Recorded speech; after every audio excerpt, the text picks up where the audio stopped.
I'm just gonna be telling about the overview about the milk code. So, ay, ikaw na lang. Sige, may tagapindot. Thank you.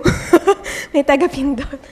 Effort. So, I'm just gonna tell you about the definition lang, its history, its coverage, and mostly about the violation and effects of violation, and what's our role, especially for the health workers. But I won't be emphasizing about that because I think si Doktora kanina, she already discussed about that. Yon. Tapos, and how to report yung violations na to. So, basically, pa-click pala. Basically, back. The milk code, ang kanyang umbrella lang, because this is different from, of course, the other law that has been discussed, like the RA 7600, that about nursing moms, yung mga protection sa mga ganon. But I'm just gonna discuss about milk code per se, which emphasizes the promotion of breastfeeding. And so it ensures safe and adequate nutrition for infants through promotion of breastfeeding. And of course, because there's a competition against breastfeeding, so there's the part that this code protects is yung regulation ng mga promotion, distribution, selling, advertising, product public relations, and information services of artificial milk formulas and other covered products. And later, i-discuss ko kung ano yung mga covered na products. Next. So, just a brief history lang ng Executive Order 51, yung Milk Code.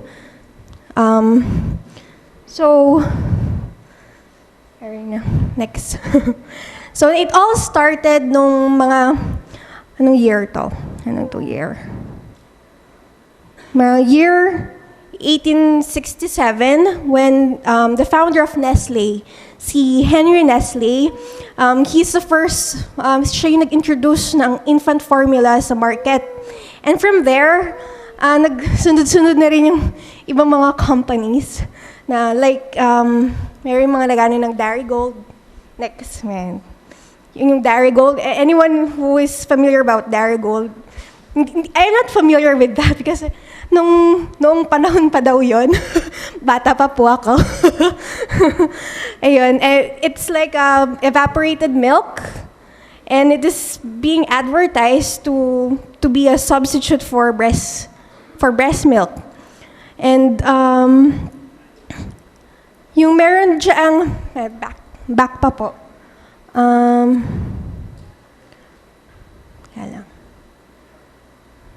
And it's also disturbing din kasi meron silang mga pinadalang mga tao sa in Africa, that were dressed up like nurses. They're not nurses, but they were dressed up like nurses, and they were selling this infant milk formulas. And sa Africa pa yun, di ba? Ayun, and it's very disturbing. So this, next na. Hinihingal ako. Okay. So they created this international code of marketing breast milk to ensure, then to regulate itong mga business people, these milk companies, in infiltrating then yung mga infiltrating the health of people that prevents them from breastfeeding. So Philippines is part of those countries that signed up in this international code. Next. So here in the Philippines naman, yung pangalan niya, yung then Health Secretary natin, si Romualdez, inopen niya yung medyo pinaluwag niya ng konti yung milk code natin that caused the decline of breastfeeding here in our country. And dahil doon, may mga nagprotesta kasi syempre it's a health issue. These are a group of Filipino women na mga nagprotesta. This is in year 2000, an administrative order issued then by Secretary Romualdez. The milk codes like I said, it was revised na mas naging maluwag yung Pilipinas noon. So, yan, may mga na-protesta. And then, yung naging secretary, si Francisco Duque, si Health Secretary Francisco Duque, medyo kinalaban niya yung PHAP, yung Pharmaceutical Healthcare Association of the Philippines. Na, ano siya talaga, very passionate breastfeeding advocate siya. He really pushed na yung right ng mga Pilipino na makapag-breastfeed. So, syempre, ang dami kasing nangyayari ngayong mga violations, which I'll be discussing later. So, ano bang coverage? What's the coverage of the milk code? This includes all breast milk substitutes, so infant formulas, other milk products, food and beverages, bottle-fed complementary foods, other substitutes, feeding bottles and teats, and quality, availability, and information concerning itong mga use ng mga to. So, next, about infant formulas. Okay. Yan. Next na ulit. So, ito yung mga samples ng infant formula. Yung Nestogen. Nagpapakita talaga ako ng mga brands dito, no? Yan, yung mga NAN, mga Promil, mga Bona, yan. Alam na, we're familiar with the infant formulas, right? So, kasama din sa breast milk substitute yung other milk products. Like, ano to? Yan, mga Nido, yung Bear Brand, yung goat's milk. Yung goat's milk, this is usually being recommended to those kids that are allergic to cow's milk. And another breast milk substitute, yung mga food and beverage. Familiar kayo dyan? Yan yung Yung ginagamit siyang substitute. And ito din, next one. Very shocking to sa akin na nalaman ko. They use coffee cream, coffee cream, di ba, ang Coffee Mate, to be a substitute, and it's scary lang. It's scary na ano. And other breast milk substitute, yung bottle-fed complementary food, that includes yung Cerelac, yung mga rice cereal, and yung mga Cerelac. Yan yung mga usually sinusunod sa mga bata na who are formula-fed. Our next one. Okay. So included also in the coverage of the milk code are the feeding bottles and teats. So yan yung mga bote. Ayan. Mga examples lang yung mga yan. Okay, next. And also the quality, availability, information concerning use. So kasama dito yung mga labels ng mga formula milk. And included, well, you can see it when you read the label of a formula milk. There's this preparation of how to prepare for a bottle of milk. And kasama din yung quality, because like this one, they have this, you have to hit up, hindi ako nag-formula feed, so hindi ako masyadong familiar about bottle feeding. But alam ko, magpapakulo ka ng tubig, tapos yung medyo warm enough lang para mailagay mo yung powder ng milk. And then, this is supposed to kill whatever bacteria that's in there, because it's been processed in a facility na you're not even sure if it's clean. So that's why they have those kinds of instructions sa mga formula. So kasama din yung breast pump, because it affects din kasi it affects the breastfeeding relationship din kasi ng mom tsaka ng baby. So ito lang, yung mga samples ng breast pump, yung mga sa Pigeon yan eh. Pigeon, sa Avent, yung mga Medela, yung mga ganyan. Next. Included din dito yung mga GUMPs o yung growing up milk, yung follow-up milk. And you ever wonder why? Kasi alam ko ang scope ng Milk Code is protecting the breastfeeding relationship up to 1 year.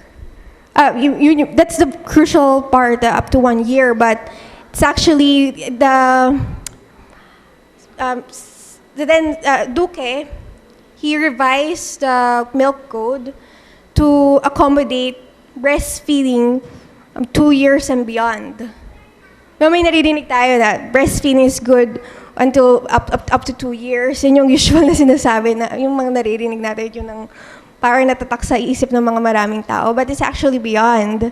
And I think may mga advertisement that sinasabi nilang, claim nilang that it's breastfeeding is good for 2 years and beyond.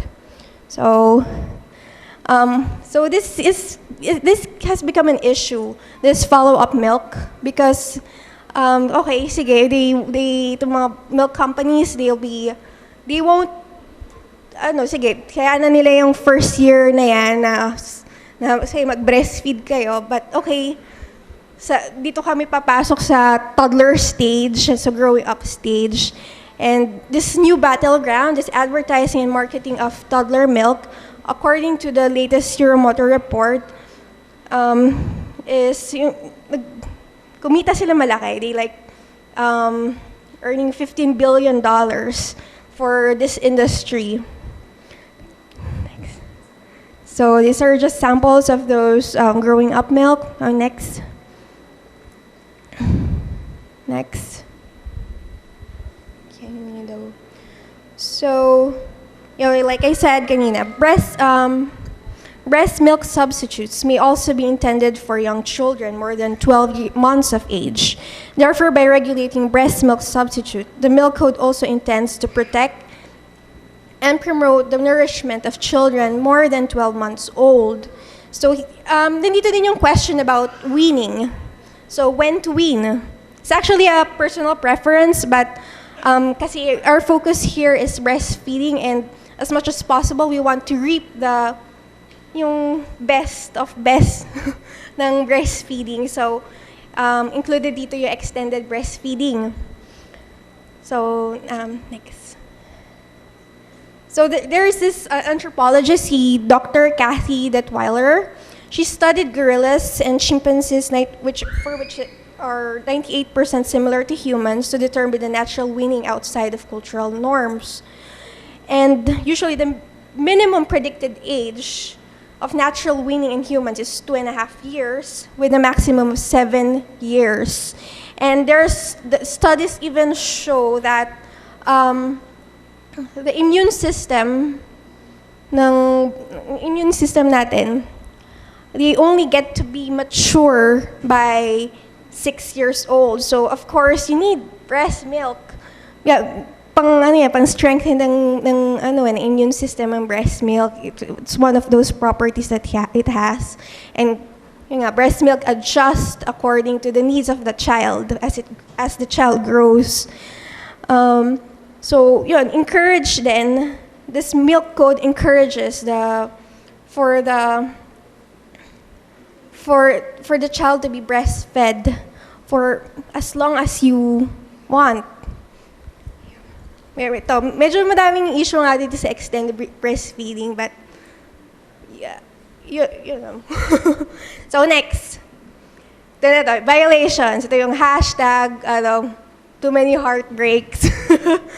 So I'm just gonna show you few violations, and one of the violations that include here is the health and nutritional claims,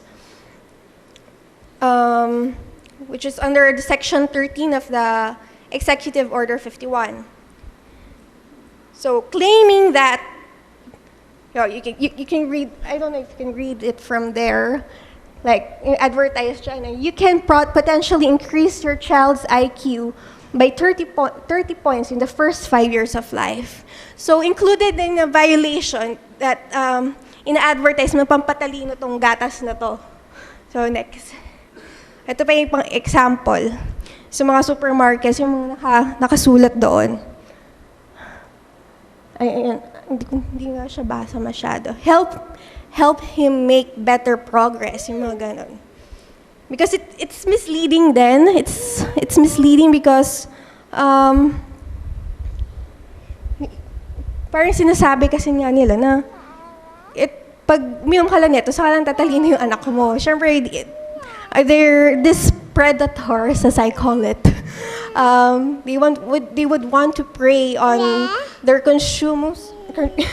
They would want to prey on consumers that they want, syempre, as a parent, you want what's best, and titingin mo kung nakita mo yun na yun yung magpapatalino sa anak mo, edi, well, kung ano ka, vulnerable ka sa ganon, mapapabili ka ng formula milk. Yeah, yan pa yung isang example. That's a violation. Next pa po. Yung increase ng IQ. Last 5 minutes. Okay, yan na. So another violations are false and misleading information. This is against yung Section 17 naman, that claims of product with the scope of the code are prohibited. Next po. So sample po niyan ay yung mga lacto. Diba, advertise yan na, okay, inom ka lang ng gintong glass of milk and you're sure that your son or your daughter will be very fit, will be very nourished.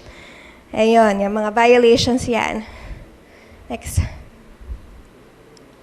Okay, so financial or material inducement. So yung mga, okay, next please.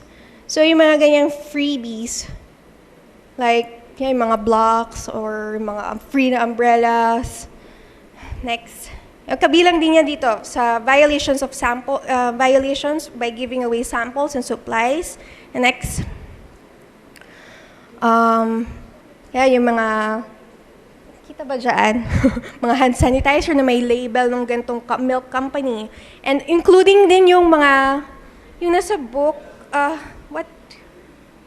yung baby book. Yeah, the baby book. Well, meron din akong ganyan. Yung baby book, bigay sa akin ng aking pedya. Next. A gift of any sort. Next. So, yung mga free samples of formula milks. And, yan. Like, meron akong class na pinuntahan, isang birthing class. They gave away breastfeeding bottles. Next. That's a violation then of the milk code. Yan, mga ganyan, mga free, Gerber. Next. Okay. Next violation naman of Section 22, involvement in information, education, and communication. So, kunyari yan, meron silang mga ganyang program. Ito yung parang program sa isang ng Bona. May mga freebies din kasi sila din doon. So, next. Yan din. Encouraging yung mga workshop. Like sa Medela House, they have this baby sign, mga workshop. It seems harmless, but it's actually misleading kasi dadalhin nila yung mga parents doon, or parents-to-be, and then they will be displayed there yung mga breast pumps and kung ano mang mga products. Yeah, next. Next, promotion devices. Yeah, yung mga naka-value pack. So, very tempting talaga bilhin kasi, ano mo yun, tayo mga Pilipino, basta may sale or something, bibilhin natin. Or next, okay, yung mga discounted. That's, hindi siya kita. So, pati din yung advertisement din. And just a mere screenshot or just one frame that violates the milk code. This one, I don't know if you can read it from there, but for it, nakalagay, pro milk. Tapos sa baba doon, for children 1 to 3 years old. And that's already a violation to the milk code. So I just gotta read it. This means that a supposedly legal TV or magazine advertisement for a follow-on formula will also promote a company's infant formula. And survey also shows that mothers are not really clear, although it's already written in the packaging that this is for this age. itong milk na to, but many mothers are not really clear about this distinction between different types of formula milk. Next. So, what are the effects of violations? This is just one example. This is a malnourished kid, and because the mother was diagnosed with UTI, tapos parang pinagbawal na siya pag magdede. So, pinapainom naman niya doon sa kanya anak because they're poor. She's giving her daughter or son ba yan? Her baby, diluted Alaska milk. And yan, it caused some malnutrition din sa bata. And may mga breakouts and there are cases of breakouts of some rare diseases because of not feeding her baby well. So false claims and promotion are associated with lower breastfeeding, higher formula usage. And isa pang disadvantage, next please, is of course poverty. Meron kami ditong kasambahay noon that she didn't choose to breastfeed because her nipples are inverted. So, because, for formula feeding seems very convenient for her. The downside is it's very expensive. And umuutang siya sa kung kani-kanino para lang maano. So how to report? You will see more of information about the milk code by going to this website, and you just go to you just search it through Google by typing milk code of the Philippines, and it's the first search result. And from there, you can nakasulat na dun lahat ng mga nakalista dun yung mga lahat ng mga pwedeng mga rules, kung anong cover ng milk code. And next po. And there's also an easier way. This is the most easiest way to report a violation. Just go through that website. And next. And just fill up this form. You can also submit a letter, but you will see the process through that website. And usually the sanctions to violators are imprisonment of 2 months to 1 year, a fine not less than 1,000 pesos and not more than 30,000 pesos. Siyempre, barya lang to sa mga milk companies. And or suspension or revocation of license. So just to close this, the court and all parties involved are in agreement that the best nourishment for an infant is mother's milk. We all understand that. And there's nothing greater than for a mother to nurture her beloved child straight from her bosom. The idea is, of course, for each and every Filipino child to enjoy the unequal benefits of breast milk. Thank you.